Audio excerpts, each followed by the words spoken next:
The secret behind secret societies. Obviously, the secret behind secret societies is a secret that people don't want to spread abroad.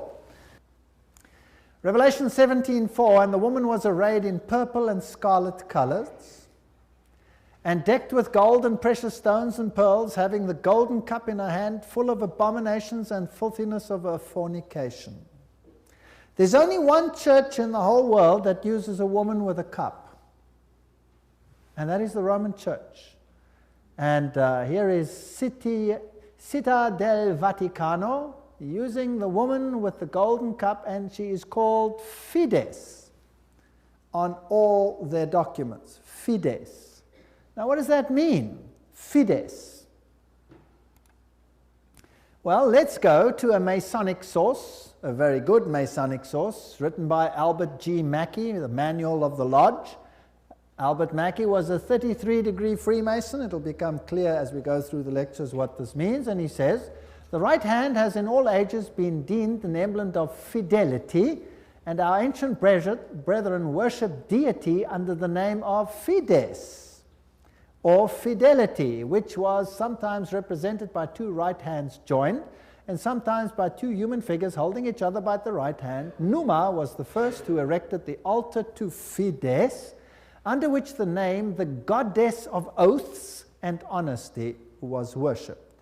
So it means honesty and fidelity, but it is also an image of a female deity. Now, Revelation 17 verse 5 calls this institution the mother of prostitutes. In Revelation 18 verse 7, she says, I sit as queen, I am not a widow, and I will never mourn. So she might have lost some children during the Reformation, but she's going to get them back. I am, and there is none beside me. I will never be a widow or suffer loss of children. She's going to control the world in a spiritual sense. That's what this power says. Now, it's interesting that the Vatican has just recently, September 5, 2000, issued this encyclical, Dominus Iesus, where she says, other churches are no sisters of ours, the Vatican insists. It must always be clear that the one holy Catholic and Apostolic Universal Church is not the sister, but the mother of all the churches. Cardinal Ratzinger said that. He's the head of the Inquisition. They don't call themselves the Inquisition anymore. They call themselves the Congregation for Doctrine and Faith. But it's the same thing. It's even in the same building. Now, she is not the mother, she is not the sister, but the mother of all the churches. That means all the other churches are subject to her, right or wrong. That's what she says. Now in Revelation 13 verse 1 and 2, speaking about the same power, it says, and the dragon gave him his power and his seat and great authority. Now that's a very wow statement. The dragon gave him the power. In other words, this power comes from another source. Now, doesn't Catholicism preach Christianity? Yes, it does. Doesn't it preach Jesus Christ as the Savior of the world? Yes, it does. But it also preaches mediation through other mechanisms and through the church. Now, it is interesting that in secret societies there are always two doctrines. One for the initiated and one for the goyim, the uninitiated. And the Knights Templars had two doctrines. The one was the inside esoteric occult doctrine, and the other one was the exoteric, the one to the outside, and that was Catholicism. So the masses received a religion which the insiders turned on its head.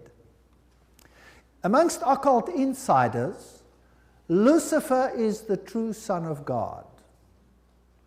Jesus is a second son who was defeated by the first one who had been thrown out. So Lucifer is the true luminary, the victor in the battle, and will be the one who will be worshipped at the end of time. That is occult doctrine. That's always been the doctrine of the Kabbalah, the Kabbalist doctrine, and it has been the doctrine of Gnosticism.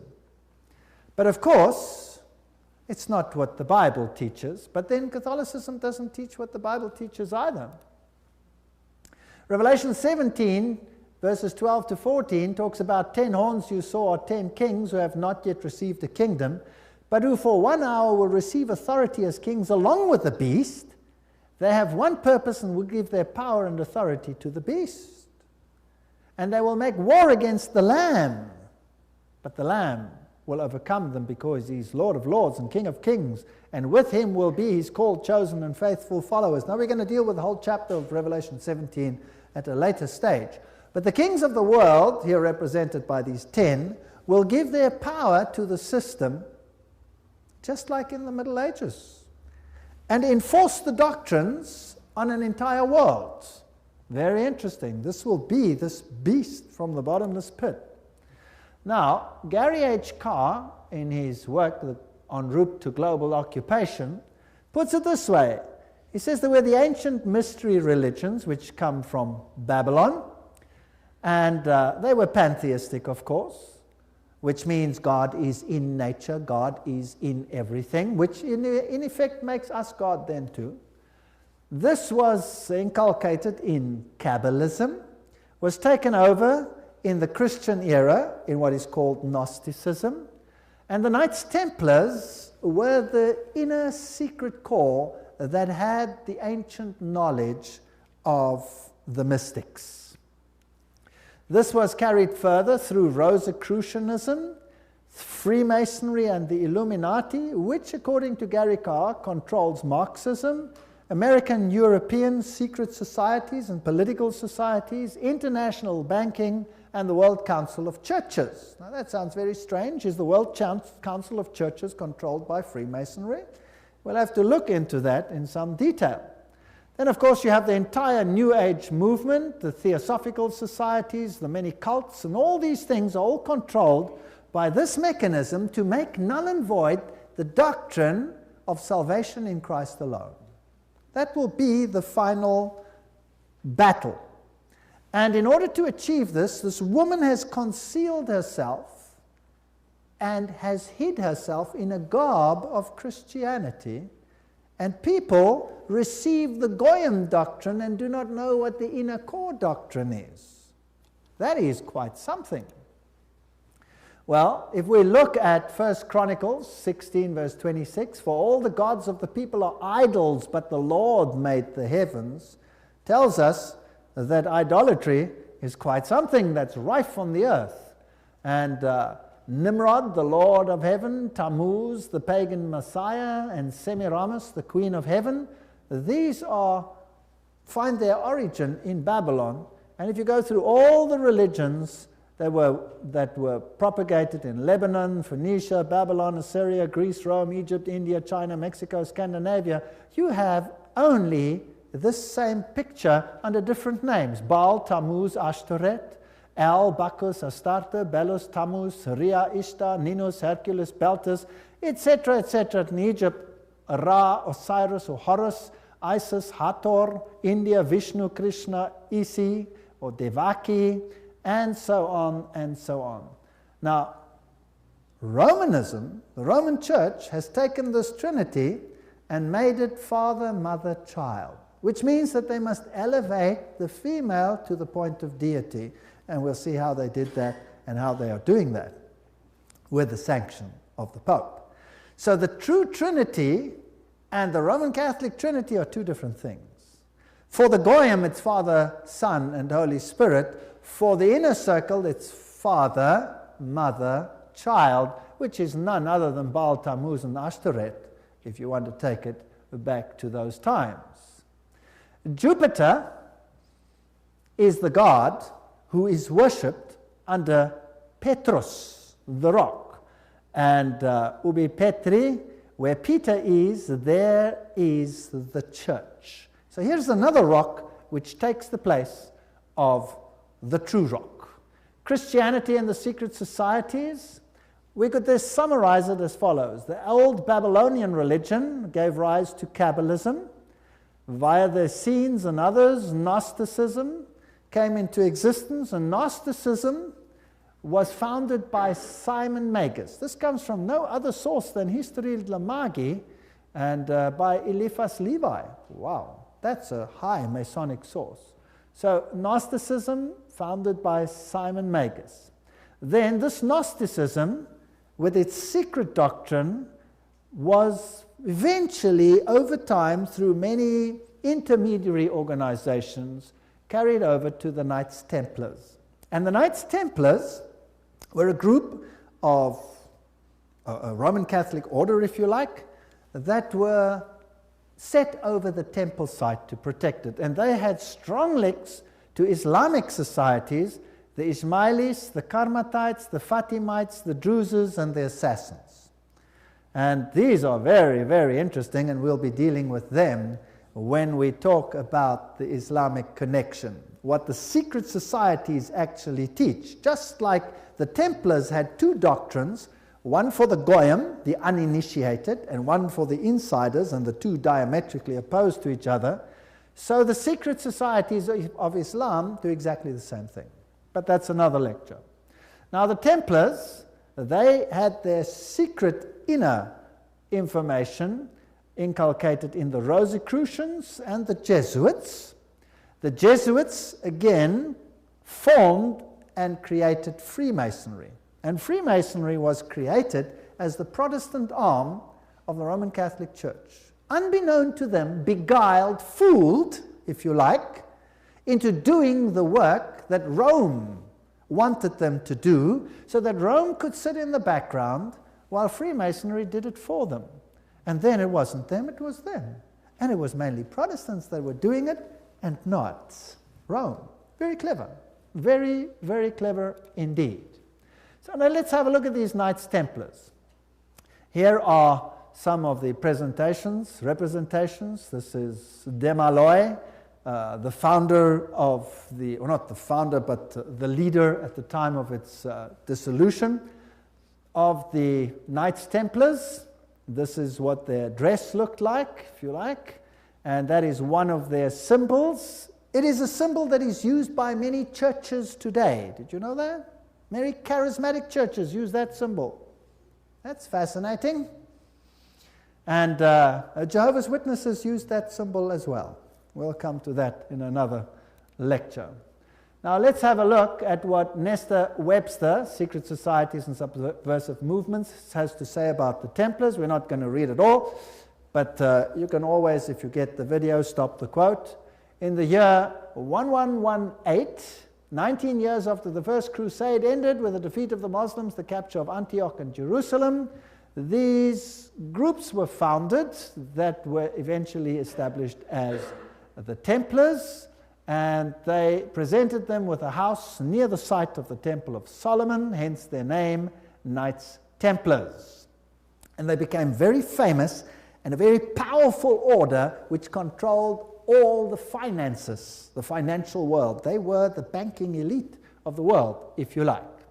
And then in the year 1128, the order was sanctioned by the Council of Troyes and by the Pope. It was a Roman Catholic order within the church. Now, some years later, October 13, 1307, this order was officially brought to an end by the King of France because it had come to light what they were doing, so it was said. The King of France, Philippe le Bel, had the Templars arrested, and the date was Friday the 13th, October 1307, and since that day, Friday the 13th is a day of bad luck for the entire world. And the charges brought against them were: the ceremony of initiation into the order was accomplished by insults to the cross and the denial of Christ and gross obscenities. Gross obscenities. There were all kinds of things reminiscent of Sodom that had to take place there. The adoration of an idol, which was said to be the image of the true God, and that was Baphomet, this symbol over here of the androgenic male-female deity. The omission of the words of the consecration of the Mass, the right that the lay chiefs amongst themselves giving absolution, and authorization of unnatural vice. So they had to to curse the cross, trample upon Jesus, swear allegiance to Baphomet, and sanction this with unusual vice. That's a pretty serious crime in those days, so he was sentenced to death. But the order actually didn't disappear. The Pope was very reluctant to say that it was so. Masonic ritual includes references to the Knights Templars. For example, here, Secret Societies and Subnervous Movements says, several knights who had set forth the rescue of the holy places of Palestine from the Saracens formed an association under the name of Freemasons, thus indicating that their principal desire was the reconstruction of the Temple of Solomon. And you hear a lot about the reconstruction of the Temple of Solomon today, and the story of Israel and all those interesting things. Now let's go a little bit into some of the history. I'm taking you to this beautiful palace. Where do you think it is? It's in Jerusalem. And it's Notre Dame Vatican. And this is where the Pope has his representation in Jerusalem. It's a palace for a king. There's the Vatican flag flying outside. And there's even a whole lane where you have some interesting papal artifacts. Now in Jerusalem, I went to look up the site of the Knights. And here is the Knights Palace, the Latin Patriarchate. This is where the Knights Templars originally had a site, and the Knights of the Papacy now control this area. This is their symbol that they use. That is also the Knight's shield, which is used by many religions today. The Rema Church uses that symbol, for example. These are the eternal warriors. That is the symbol that they use. There they are they kiss the Pope or the Patriarch's ring. They are knighted just like knights, and they knight highly prominent bankers and individuals such as that. Inside this church, you have, of course, the statue of Jupiter as Peter. Notice that the foot is well kissed. And I didn't want to kiss the foot, so I just stood there. And it is a very important church because both Pope Paul VI and Pope John Paul II visited this church, which is, of course, highly symbolic, and there are the plaques. And the Latin Patriarch, the Knights Palace. If you go inside, there's this interesting altar. And as you look at the altar, you'll see certain figures over here. This one over here is very interesting. Let me get it a little bit closer. And what do you see? You see the double-headed eagle, which is also the symbol that is used in Freemasonry. So there it is on the altar of the Knights. And what is there on this side? Two swords held like a compass. Fascinating. So there are many, many Masonic figures in here. The tail feathers and the feathers of the eagle, very reminiscent of what you have, for example, on the back of the dollar, and all those other interesting symbols of the circle with the triangle and the sun around it. And the inheritor of the Templar nuance are the Jesuits. Now the Jesuits, of course, are the ones who behind the scenes control many things. They were founded on the 15th of August, 1534 by Ignatius Loyola and were sanctioned by the Pope on the 27th of September, 1540. So they were created, as it were, to stand against the Reformation. They were designed to destroy the Reformation. Loyola wanted the order to be champions of Catholic unity, and of course submission to Christ's vicar, the Pope, was absolutely essential. Here you have the institution of Loyola's organization by the Pope on this particular day, and there are some interesting analogies which we will find here. Here, for example, there is considerable analogy between Masonic and Jesuitic degrees. And the Jesuits also tread down the shoe and bear the knee because Ignatius Loyola thus presented himself at Rome and asked for the confirmation of the order. Now, who existed first? Freemasons or the Jesuits? The Jesuits existed first, of course. They were to obey as a corps, there a cadaver. The reconstitutions repeat 500 times that one must see Christ in the person of the general, and even if God gave you a dog, you must obey him as though he were Jesus Christ himself. Loyola's statue in a Jesuit retreat, Loyola in vision, the Society of Jesus constituted in the Chapel Notre-Dame, Notre-Dame, 1534, now the Chapel of the Sacred Heart in Paris. Many, many occult incrustations. And this is the famous Jesuit oath that each Jesuit makes when he becomes a Jesuit. Now, it'll tell us something about the character of the Jesuits. There it says, I, and he fills in his name, in the presence of God and all the saints and all these things, swear that His Holiness the Pope is Christ's vice-regent and is the true and only head of the Catholic Universal Church, etc. It also says here that this power was given by the Savior, Jesus Christ. He has power to dispose heretical kings, princes, states, commonwealths, governments, all being illegal without his sacred confirmation, and that they may safely be destroyed. So a Jesuit swears that if a government is not subject to Rome, it can be what? Destroyed. I further declare that I will help and assist and advise all or any of His Holiness's agents wherever I shall be, and do my utmost to extirpate the heretical Protestant or liberal doctrines. Liberal doctrines are doctrines where you decide what you believe. You take the liberty of making your own choice rather than allowing the Pope to do it for you. And that will be destroyed, and all their pretended powers. And that it doesn't matter where you send me in the world, I will obey. And I promise that I will have no opinion of my own. I will obey like a corpse.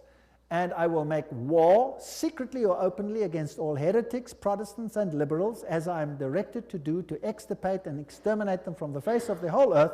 I will spare neither sex, age, nor condition, and I will hang, waste, boil, flay, strangle, bury alive these infamous heretics, rip up the stomachs and wombs of their women, crush their infants' heads against the wall in order to annihilate forever their execrable race. That's quite a nice Christian promise, would you agree? Very Christian promise. Did they do it? Well, the Valdenses, they smashed the children's heads against the rocks to make the parents rescind. In the Ottoman Empire, that's an interesting story, in Serbia and in all those East Bloc countries where they occupied, they took the children, threw them in the air, and caught them on the ends of their bayonets. They were nice people. Now you will say, that was Islam, that wasn't Jesuits? Well, debatable. We'll talk about it another time. And if I cannot do it openly, I will do it secretly. So that is what a Jesuit swears.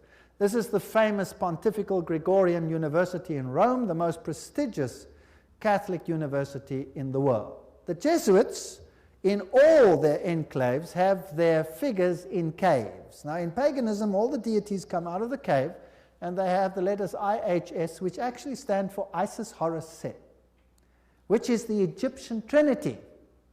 They, of course, say it means Iesus hominum salvator, Jesus the Savior of men, but it doesn't. It means IHS, Isis, Horus, Set. And their symbol is the triangle with the all-seeing eye in it for this deity.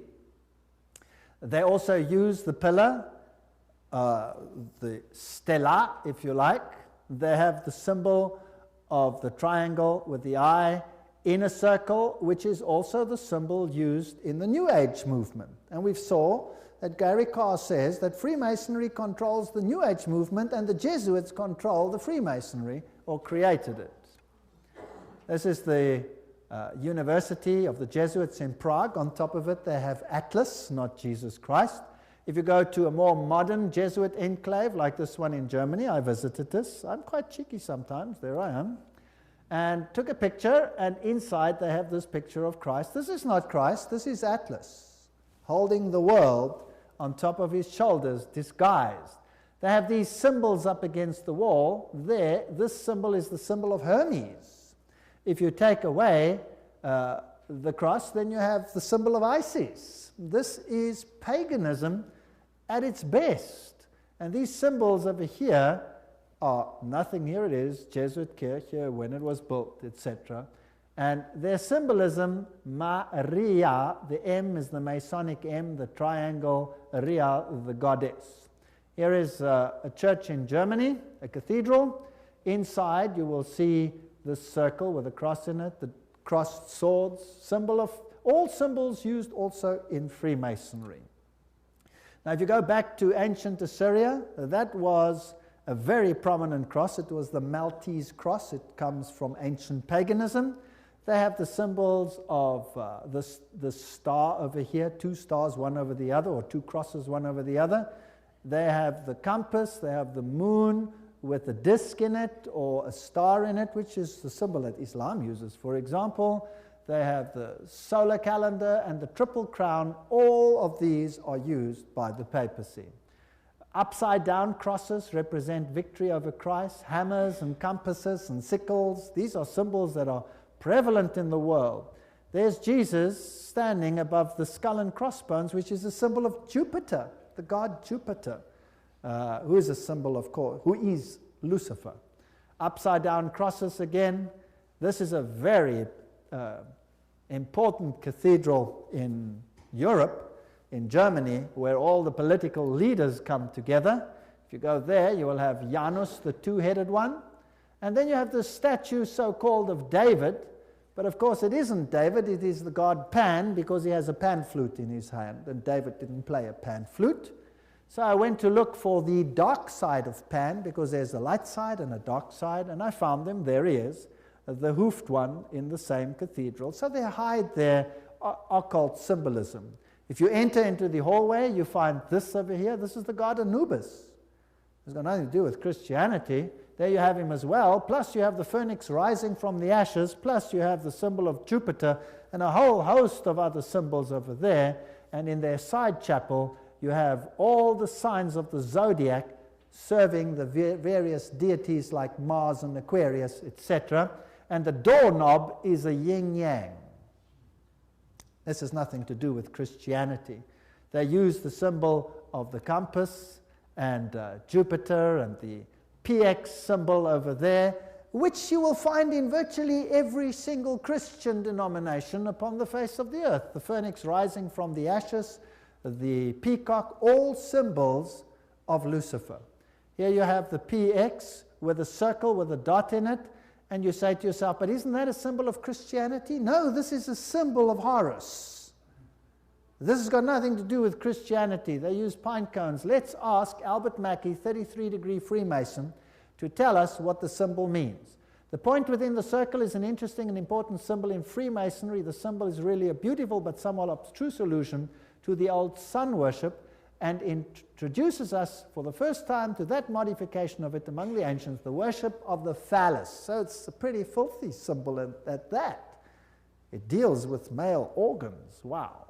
So that comes from the horse's mouth. So that's what it means. Now what's the PX mean? Let's go to the best Masonic source in the world, Morals and Dogma, page 292. And in case you don't believe me, I photocopied it so that you can see it. There you can see the symbol. Can you see that? It is the staff of Osiris. On the medal of Constantinople, in hoc signat eris, whatever the inscriptions.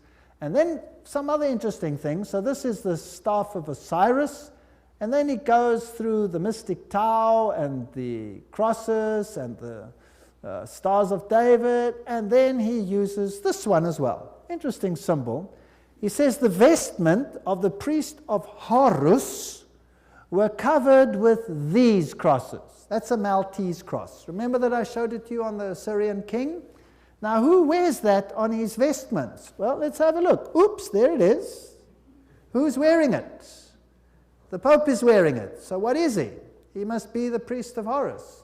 So to the outside world, it seems like Christianity, but to the inner circle, it's occultism. On the floor of the cathedral in London, you have the tricolour, which is the triple yin-yang. And what does that mean? Well, let's go and ask the sources themselves. Celtic version of the yin-yang. That's what it is. The tricolour, the sea, good luck, cauldron, Celtic goddess, the goddess of wisdom and witchcraft. Who was enthroned in the French Revolution? Goddess of reason. witchcraft, reason, all these things, same deity. On the floor of the same cathedral, you find the mystic Tau. What does the Tau represent? Let's ask another Mason, Ward.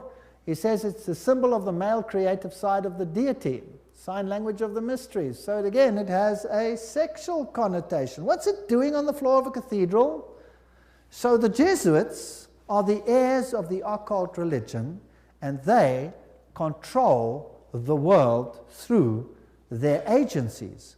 They stand in the background, create sub-organizations, and everybody thinks they are not active. Let's ask them themselves what they believe. Here is the history of the generals of the Society of Jesus. These are all the generals, starting with Ignatius Loyola. They're all listed down there. We don't have to go through them all the way through to the present one that rules now, whose name is Peter Hans Kolvenbach. Nice German name. It's interesting that the Germans are very prominent in this. Peter Hans Kolvenbach is the head of the Jesuits. Cardinal Ratzinger, another German, is the head of the Inquisition. They seem to be pretty much in control. What does he look like? There he is, Peter Hans Kolvenbach. You're looking probably at one of the mightiest men on the earth today, if not the mightiest. He's the Black Pope. Here you have the cave of Loyola. Here you have George W. Bush and the Pope in audience with each other. And they don't do anything by chance. They just happen to do this exactly under that picture I showed you, where Loyola receives his commission from the Pope. Now, the ceremony of induction and the extreme oath of the Jesuits, Library of Congress, catalog card, there it is.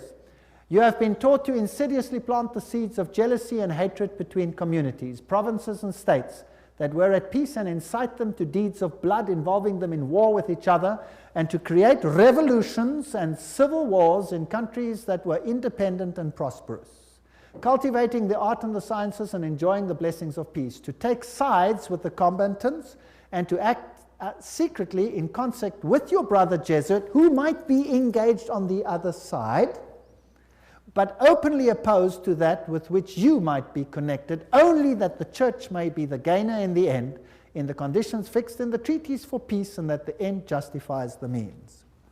Whoa! This is Hegelian science. Two opposing viewpoints, dialectic thinking. You war the one with the other, and you rub them up until nothing is left. It's called thesis, antithesis, and the resultant clash brings synthesis, that which you want. Now note that the Jesuit can be very active on the one side, but he can be equally active on the other side. So this is all a process whereby they wish to attain things. The 30-year War. And what was that about? The aim and the object was that that war should in truth become a war of annihilation. Besides, was it possible for them to allow peace to be concluded with countries whose rebellious governments had issued a law ruling that no Jesuit should ever again dare to show his face? Do you know that the Jesuits were thrown out of virtually all countries, including Catholic ones, because they were so divisive? Catholic kings couldn't even take the Jesuits and threw them out. If a Catholic king dared to throw out a Jesuit, that country was destroyed, Catholic or not, and the Jesuits are back. You can take your bottom dollar for that. So, the frightful responsibility for this terrible 30 Years' War must rest upon the Emperor Ferdinand II and his teachers, rulers, and bosom friends, the sons of Loyola. Every single thing I'm saying is a quote. Popery, an enemy to civil religious liberty. In 1550, Pope Julius declared his claim to universal temporal political power, evidenced by a new coin he issued, its motto having read, "The nation and kingdom that will not serve me shall perish." Now please note that this is a Roman Catholic statement, that the nation and the kingdom that does not serve the papacy will perish. What does that mean in terms of Protestant countries then? Are they going to be in trouble, yes or no? I would say yes, they will be in trouble. Thomas Aquinas, the great philosopher of the Roman Catholic Church, said, "The Pope by divine right has spiritual and temporal power as supreme king of the world. The Pope of Rome, as head of the papal government, claims absolute sovereignty and supremacy over all the governments of the earth." All the governments. All these quotes are highly potent quotes. There is nothing mediocre in these quotes, and they come from the highest sources.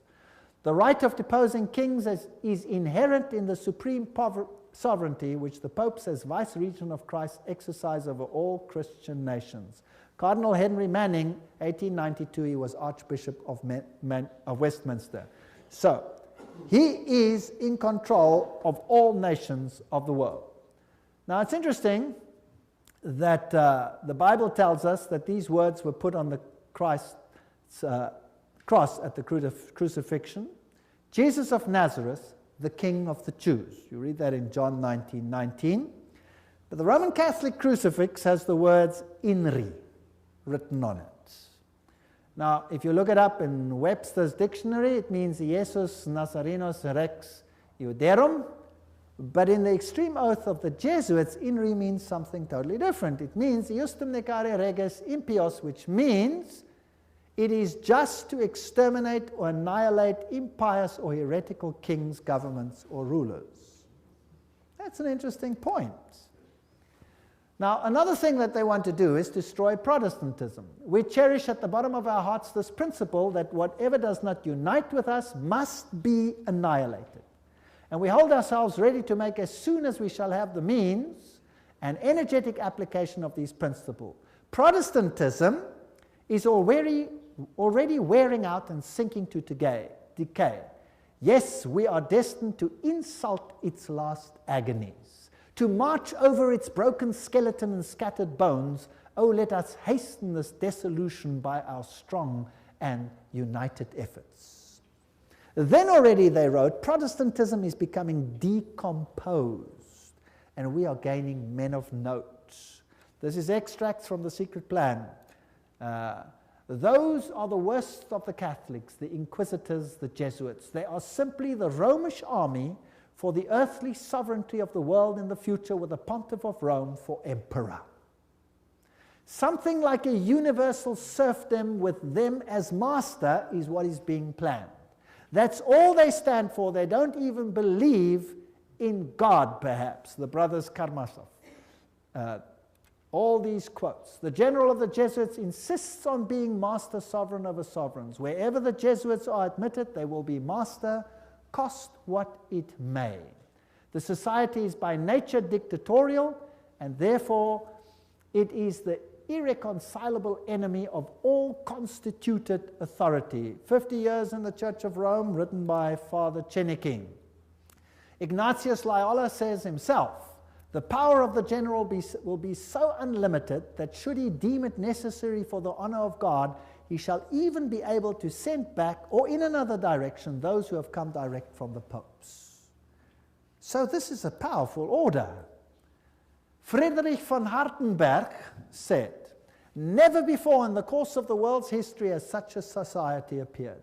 The old Roman Senate itself did not lay schemes for world domination with greater certainty of success.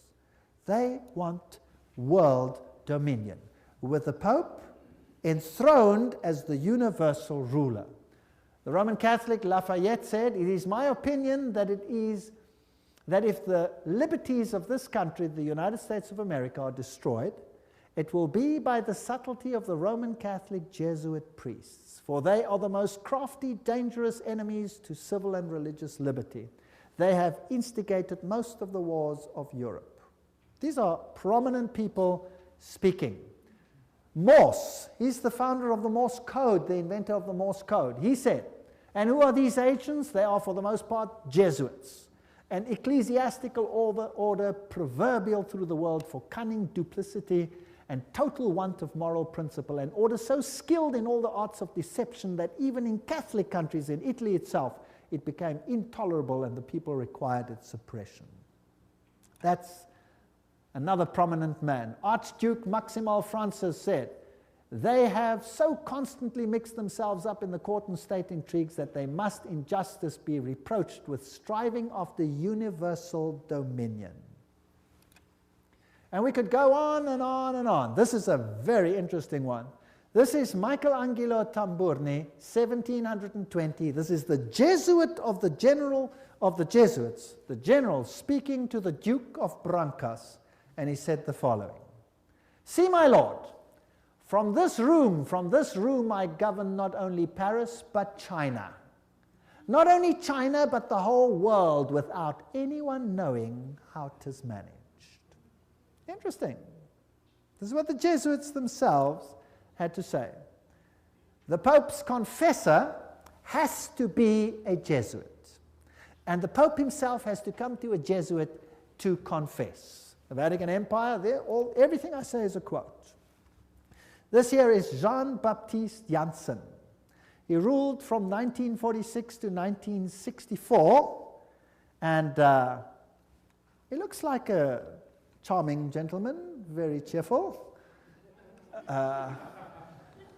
But nevertheless, you can see that this photograph was taken from the Saturday Evening Post, 1959, and this is what he is in command of. And now we will want to deal with these issues in the next session. He controls the following secret societies: the Sovereign Military Order of Malta. So he is in control of the Knights of Malta. The Scottish Rite Shrine of Freemasonry, the Order of the Illuminati, the Knights of Columbus, the Knights of the Ku Klux Klan, B'nai B'rith, the Nation of Islam and its private army called the Fruit of Islam, the Mafia Commission, Opus Dei, along with a host of lesser brotherhoods. So each one of those secret societies is controlled by the Jesuits. Persecution of the Catholic Church in Germany has been directed only against those elements which did not entirely submit to the ever-increasing centralization of authority in church and state. So sometimes it looks as if even the Catholics are suffering, but only those Catholic groups that are not totally submissive to this system will be subjugated. Some Catholic orders were actually opposed to the Jesuits. They were killed, they were wiped out. In the French Revolution, the Dominicans had taken over the Inquisition from the Jesuits. Boom, they were zapped. And the Jesuits took it back. Its objective was, and is still, to destroy the effects of the Reformation and to re-establish the Holy Roman Empire of the German nation.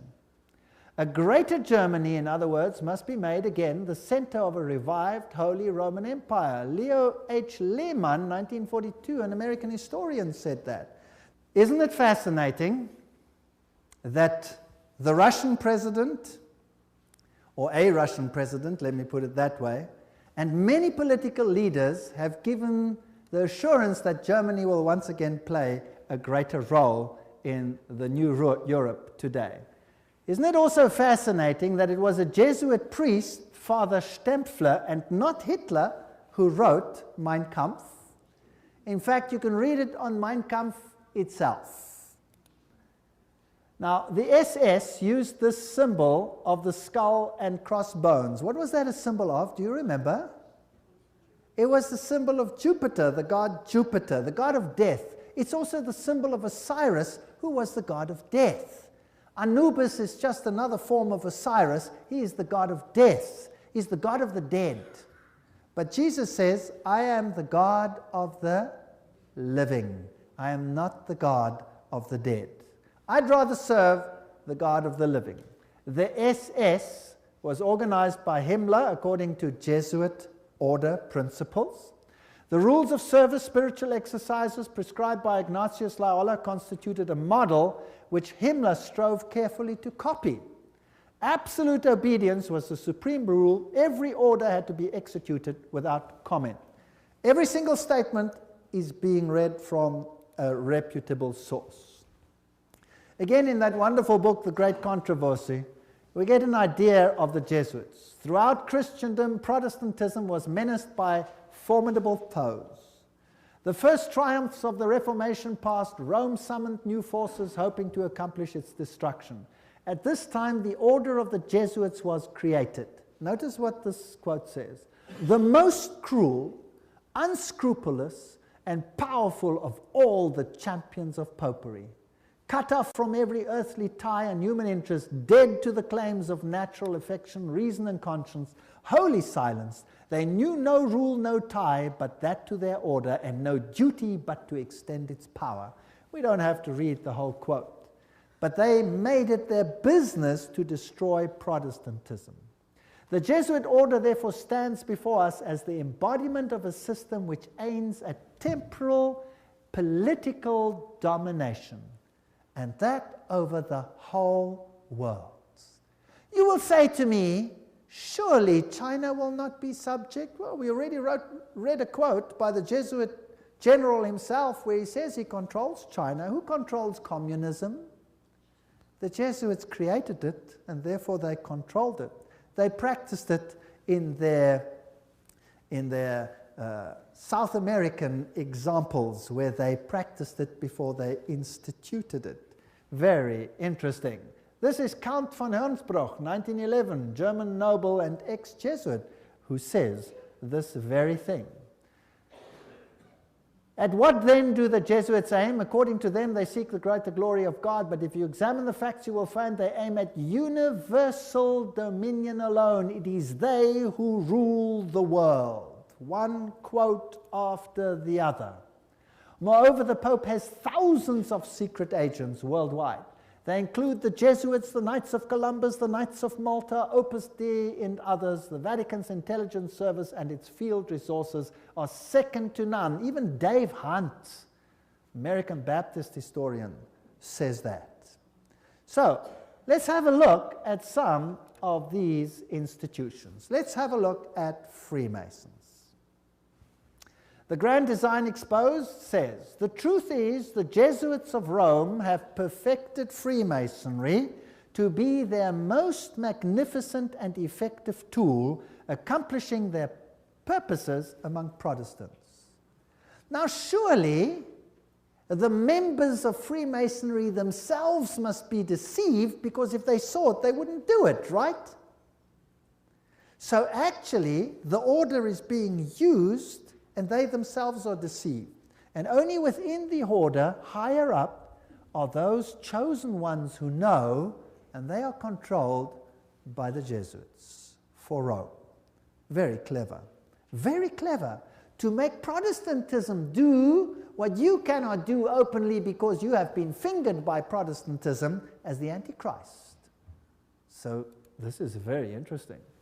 This is a Templar fortress and a church on the island Mallorca, Spain.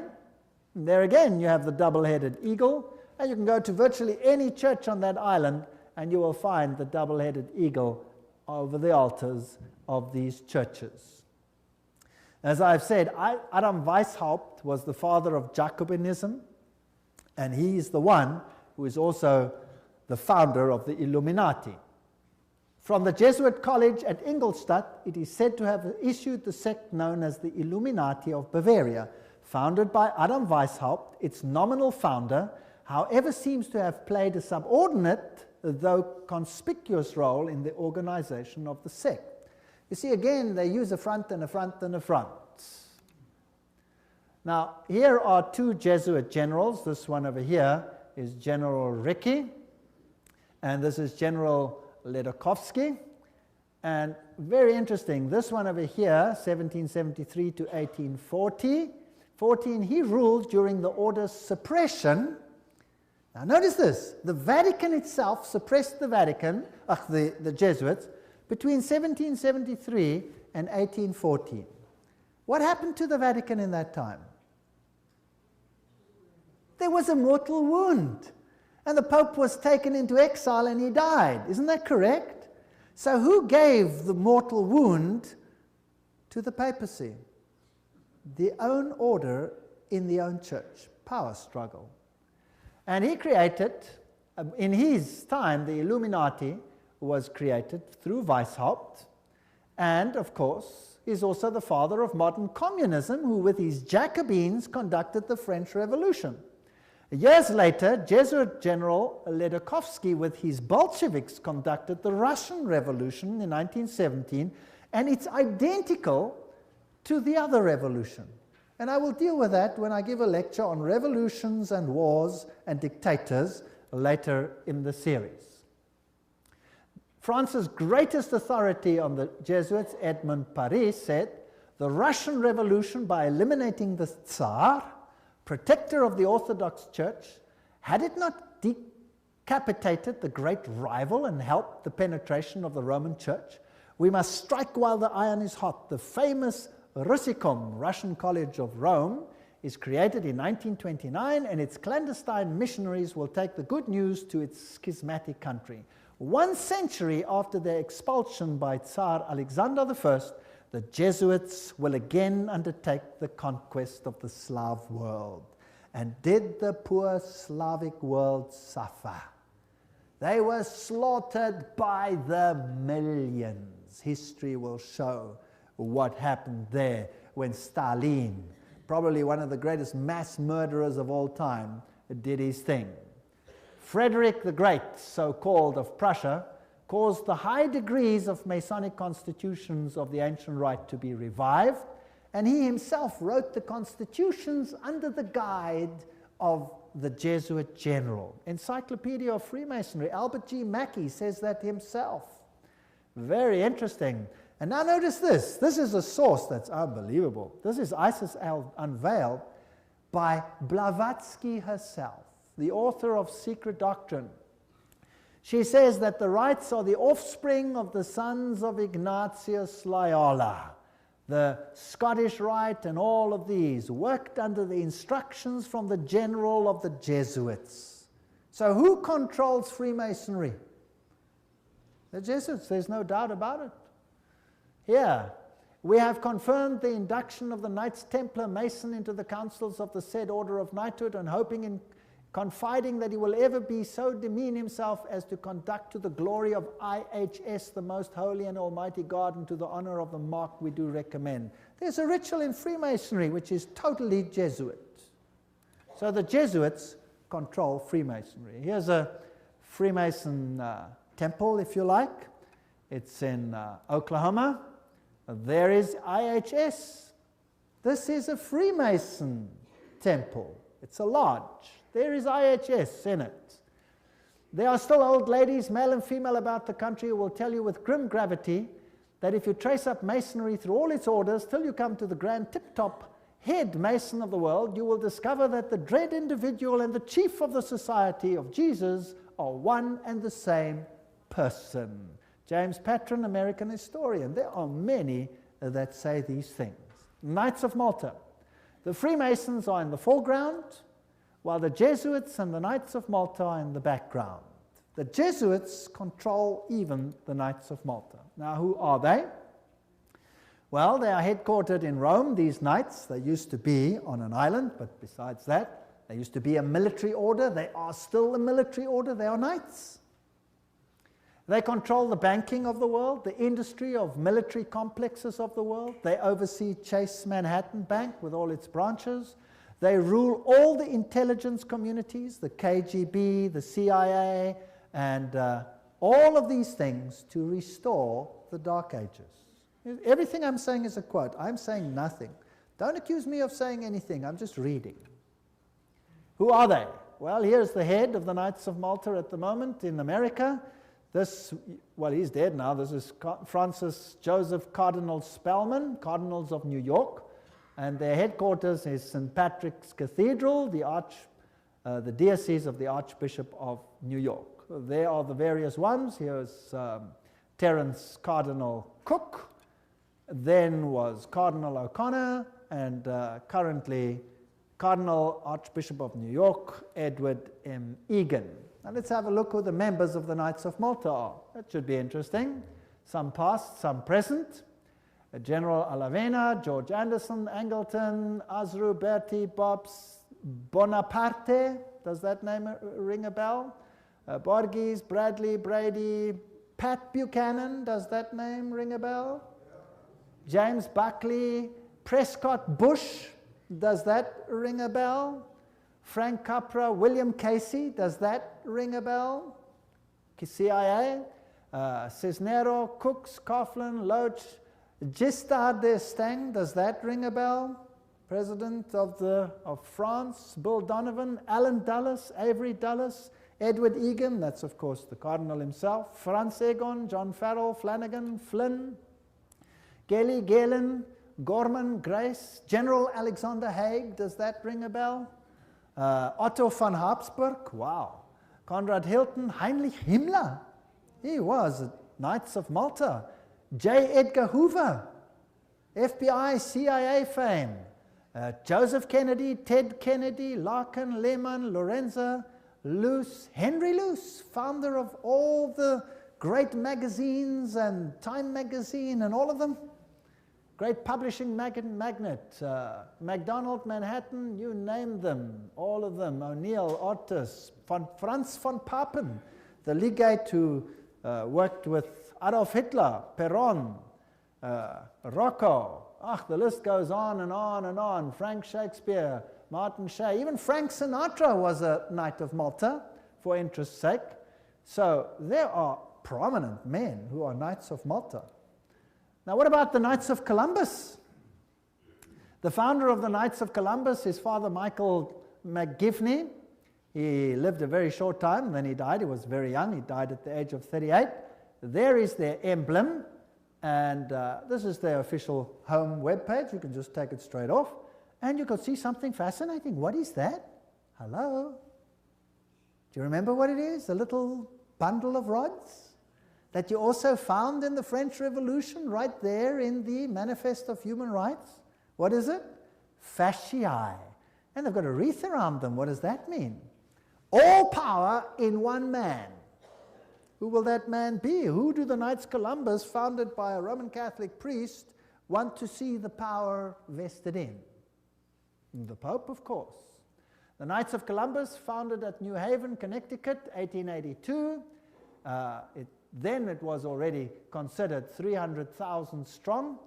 Only Roman Catholics are eligible. It is initiative to service in 4 degrees. It's the heart and soul of politics. You cannot get into politics if you don't have the stamp of approval of these guys.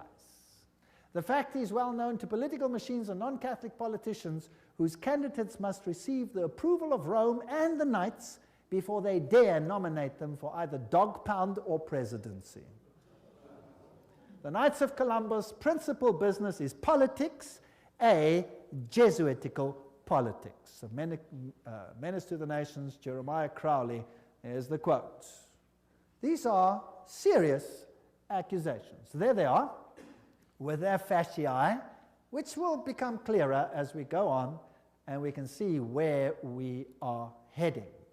For today, Rome considers listen to this. Today, Rome considers the fascist regime the nearest to its dogmas and interests. We have not merely the Reverend Jesuit Father Coughlin praising Mussolini's Italy as a Christian democracy, but their official magazine, which is Civiltà Cattolica, this is the official Jesuit magazine, says, this is the house organ of the Jesuits, says, fascism is the regime that corresponds most closely to the concepts of the Church of Rome. This is scary.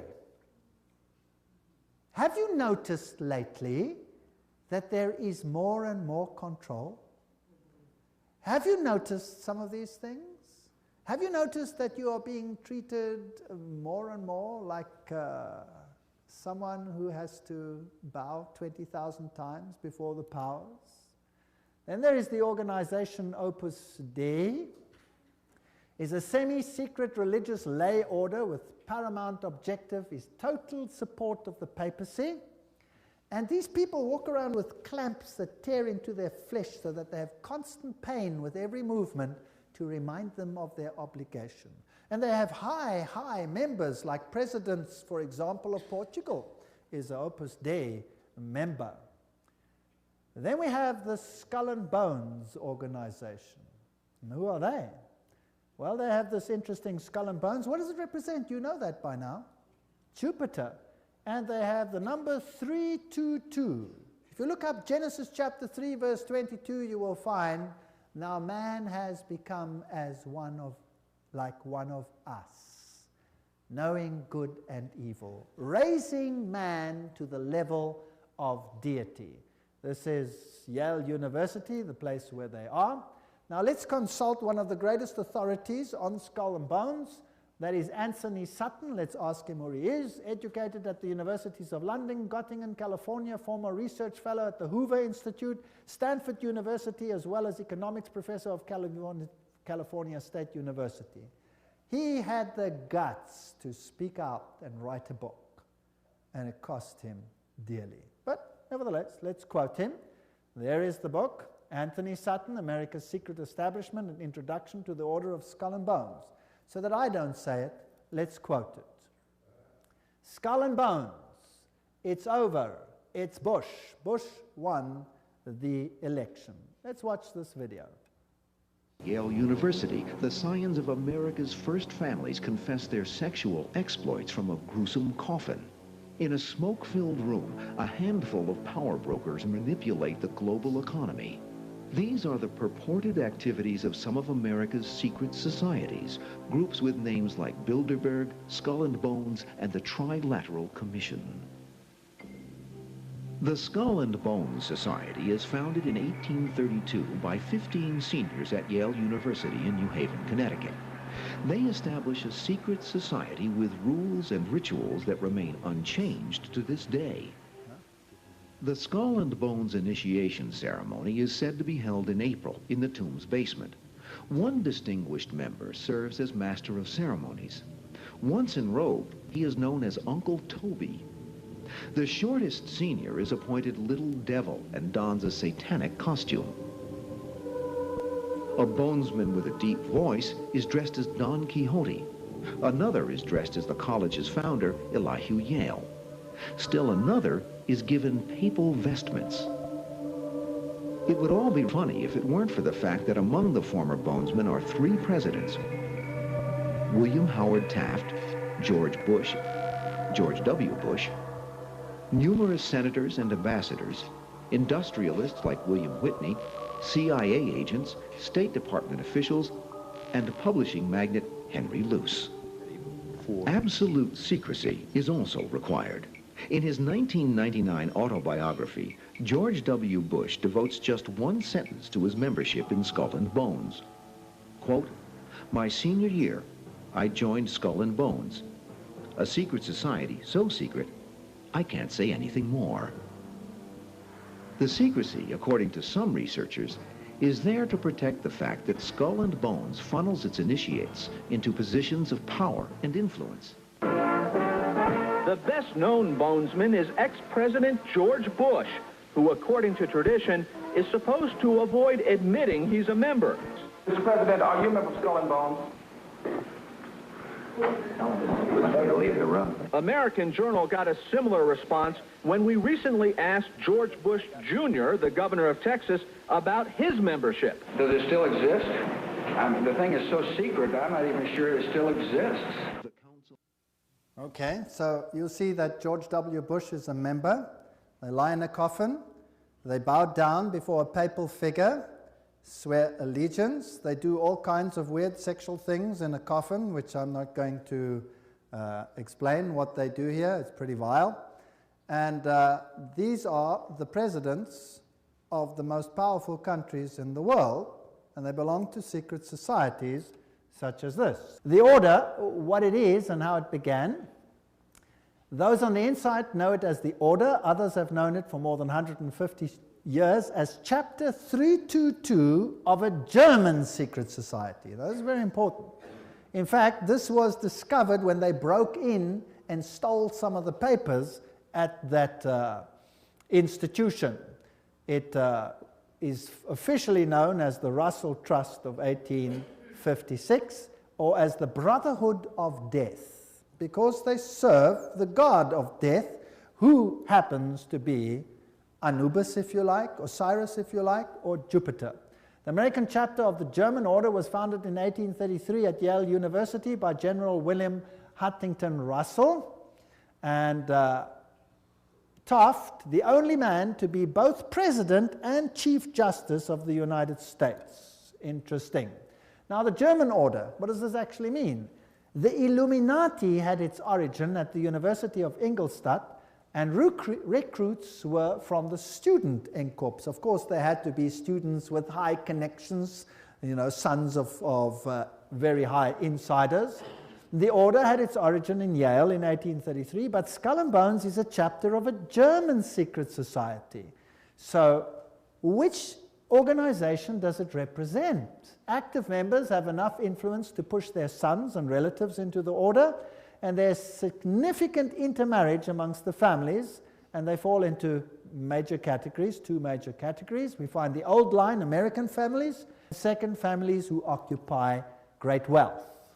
When he's initiated into the order, he says, tonight he will die to the world and be born again into the order, as he will henceforth refer to it. The order is a world unto itself, in which he will have a new name, and 14 new blood brothers also with new names. Now there's also a British chapter which was established at Oxford University and All Souls College, and the British element is called the Group.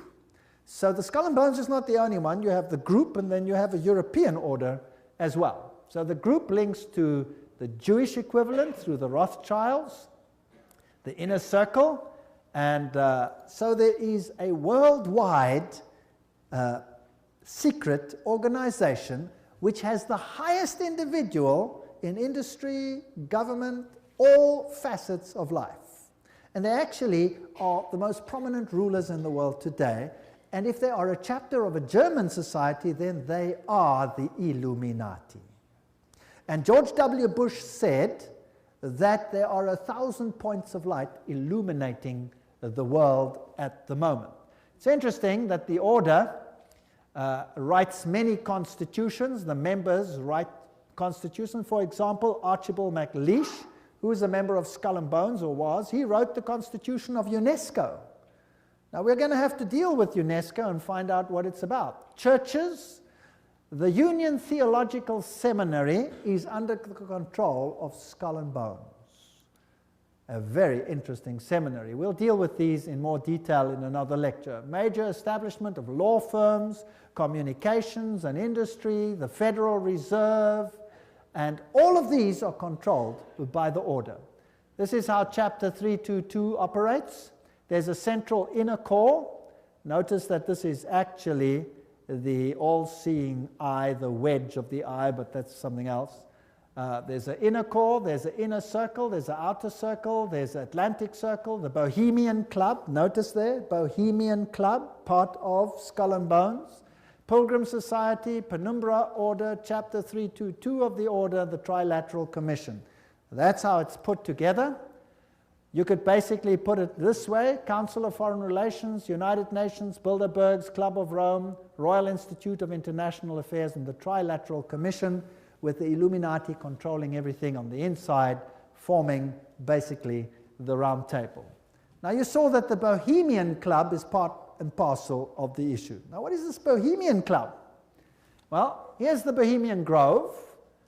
The August 2, 1982 edition of Newsweek reported, this is just another quote, the world's most prestigious summer camp, the Bohemian Grove, is now in session 75 miles north of San Francisco. It's in a forest. It's a fortress. But strangely, even fortresses can be breached, and one enterprising journalist managed to sneak in. The fiercely guarded 2,000-acre retreat is the country's extension of San Francisco's all-male, ultra-exclusive Bohemian Club, to which every Republican president since Herbert Hoover have belonged. This is just a quote. This is the Bohemian Grove ceremony, which was photographed or videotaped, very darkly, of course, very secretly, by one journalist, which caused a major furor. Now you can see very little in this light, so I'll explain to you what's happening there. In this forest, the men appear naked. Naked. They have to walk around naked. In fact, some members have left the society because they're tired of walking around naked. Now imagine every president of the United States has been a member of the Bohemian Grove. And just imagine. The priests are dressed in vestments, papal vestments, and they pay homage to an owl because the owl sees in darkness. It has illumination. There are other rituals which I do not want to talk about that happen between all these naked men. And if you read your Bibles, you will find that those who worshipped in the groves were called the perverted ones.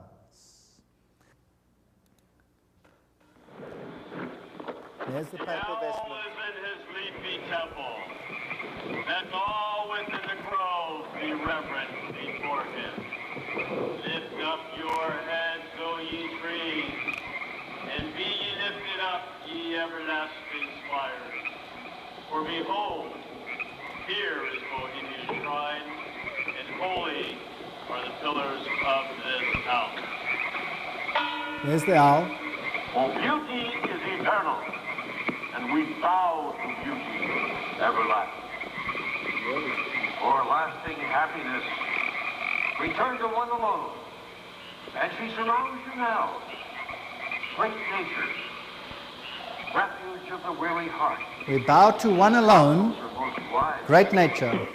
She is ever faithful. Other friends may fail, so must ye come as children. Little children that believe nor ever doubt her beauty and her faith. Bohemians and priests, our funeral pyre awaits the corpse of care.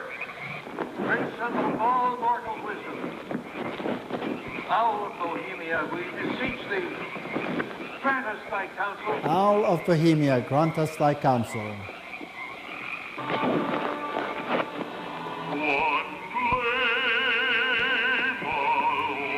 Well, that's just a part of the ritual, which shows that it is nature worship. It is condemned in the Bible, and yet who are the members? Let's continue. This is an article in Mother Jones, August 1981, volume 6, page 28, and reports who the prominent members were. For example, George P. Schultz, Stephen Batchelor, Gerald Ford, Henry Kissinger, William Buckley. Can you imagine them all walking around naked, worshipping a stupid owl? I mean, that's so pathetic. Fred Hartley, Griffin, Haywood, Coors, Teller, Ronald Reagan, Clausen, George Bush, William French Smith, etc., etc., etc. It is pathetic. Modus operandi of the order. The activities of the order are directed towards changing our society, changing the world, to bring about a new world order. This will be a planned order with heavily restricted individual freedom. That's fascism. And I will show you the papal encyclicals that will make your hair stand on edge as to what is going to happen all over the world. And believe me, I live in a country where it's being implemented. And you can see it happening every single day. It is scary. But you don't have to be afraid if you know why it's happening. If you do not know why it is happening, you will despair, and there are thousands who are putting bullets through their head because they cannot tolerate it. 4,000 farmers driven off the land and murdered in my country alone. They lose everything, they lose hope, they put bullets through their heads, they wipe out their entire families because it's better for them to die than to live with it. And you know what? You give a lecture like this and you show what's behind it and why it's behind it, and guess what? They get hope. Because they see it's not just them and not something they don't understand. Once they start understanding the bigger picture, they gain hope. And they say, wow, so it's not really the end for us, because this is simply the sign that Jesus is coming soon. And there will be a better kingdom. Let us give our lives to Jesus Christ, because this world has nothing to offer. And they get hope. No constitutional protection if you go against it. They control education. I'll show you how in the lectures. Money, law, politics, economy, history, psychology, philanthropy, medicine, religion, media. There is nothing that they do not control. And remember, they are neither left nor are they right. So if there are right-wing parties and left-wing parties, they control them what? Both. That's the Hegelian principle. That's Hegelian logic. Remember that both Marx and Hitler, the extremes of left and right, presented as textbook enemies, evolved out of the same philosophical system, Hegelianism, that brings screams of intellectual anguish from Marxists and Nazis. Remember that the Jesuits were told that they must serve on this side and the other side. Remember that? And create conflict between the sides. This conflict of opposites is essential to bring about the change that they want. Today, this process can be identified in the literature of the Trilateral Commission, for example, where change is promoted under conflict management. Have you heard that name before? Right, conflict is essential. The state is absolute, so the state must have total control. That means the people must relinquish their rights to the state. Do you see that happening in the United States at the moment? Absolutely. So the state requires complete obedience. An individual does not exist for himself in these so-called organic systems, but only to perform a role in the operation of the state. That's exactly what it was like under Nazism. Here's Hegel. The two, Hegel and Kant, are the philosophers behind the system. I was stunned. I was in Europe 4 weeks ago, in Germany, and the leaders, the presidents of Germany, went down and put down wreaths in front of these people's graves and said, their philosophy has made the new Europe possible. They honored them. What a terrible, I would almost say satanic, well, why not just say it, philosophy. The Illuminati principle that the end justifies the means is also the principle of the group and the order, which is skull and bones. That means you can do anything, no matter how dastardly, as long as you achieve your aim. There's an outer circle, an inner core, all of these. Council of Foreign Relations is the outer circle, Trilateral Commission, all of those. Trilateral Commission was founded by David Rockefeller, comprises 200 members worldwide. The Bundy operation, activism towards a new world global order.